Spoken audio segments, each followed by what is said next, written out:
Bonjour à toutes et à tous, ma team Kiefer, j'espère que vous allez bien.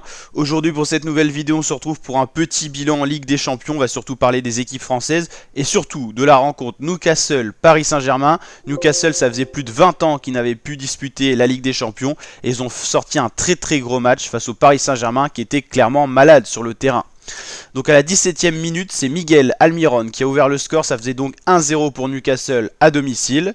À la 39e minute, c'est Dan Burn qui vient mettre un deuxième but au Paris Saint-Germain.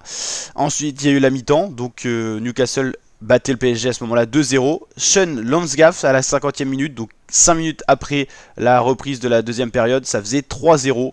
Donc un score sans bavure, net et sans bavure pour Newcastle. Lucas Hernandez a sauvé l'honneur du Paris Saint-Germain à la 56e minute avec un beau but.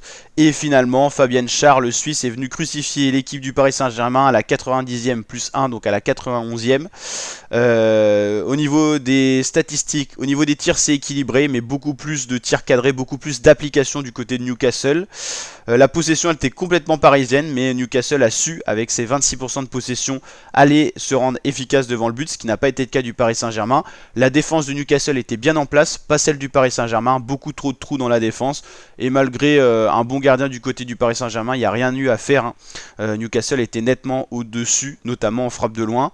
Il y a eu pas mal de cartons, 7 de distribués dans la partie, et seulement un corner du côté de Newcastle, mais une fois de plus, l'efficacité a vraiment été supérieure. Donc Newcastle, pour son retour dans la compétition, tout va bien. Pour l'instant, 0 match perdu. Il y avait eu un match nul. Là, il y a eu une victoire. Donc pour l'instant, tout va bien pour Newcastle. Paris reste avec ses 3 points, une seule victoire, une défaite. Quand même deuxième de cette poule. Tout simplement parce que l'AC Milan et le Dortmund sont pas non plus en grande fête non plus. Donc pour l'instant, ça va encore pour le Paris Saint-Germain, mais ils se sont fait peur face à Newcastle. Faudra aller chercher une victoire pour le prochain match. En tout cas, un match très décevant de la part de Paris, qu'on attend quand même à un niveau au-dessus. Du côté de Lens, tout va pour le mieux dans la poule B. Une victoire, un nul, 4 points. C'est la première place du groupe. Donc pour l'instant, pour les équipes françaises, on en a 2 en Ligue des Champions.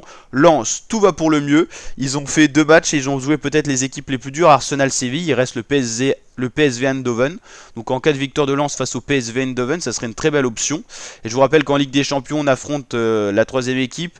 Donc le troisième match, c'est par exemple pour Lens, c'est PSV Eindhoven. Et après à l'extérieur, PSV Eindhoven, parce qu'on reprend à l'envers. Donc pour Lens, l'objectif, c'est l'équipe la plus faible du groupe, c'est le PSV Eindhoven. Donc il faut aller les battre. En allant battre 2 fois le PSV Eindhoven, ça fait 6 points en plus. Et Lens prendrait une belle option pour aller dans la phase finale de cette compétition. Là, en vrai, honnêtement, l'équipe la plus faible du groupe, c'est vraiment le PSV Eindhoven. Donc en allant les battre, Lens pourrait prendre une belle option. Et puis Arsenal-Séville, c'est quand même des belles équipes. Mais Lens a réussi à leur poser problème et notamment à s'imposer. Donc les feux sont ouverts pour l'équipe de Lens. Sinon, bon, il y a des équipes qui se baladent. Le Bayern, c'est en Ligue des Champions, ça a toujours été très beau, donc là ça se passe bien. Galatasaray, je trouve qu'ils surprennent. Manchester United, ils surprennent, mais dans le mauvais sens. Real, ça se passe bien. Ils se sont fait peur, mais ça passe.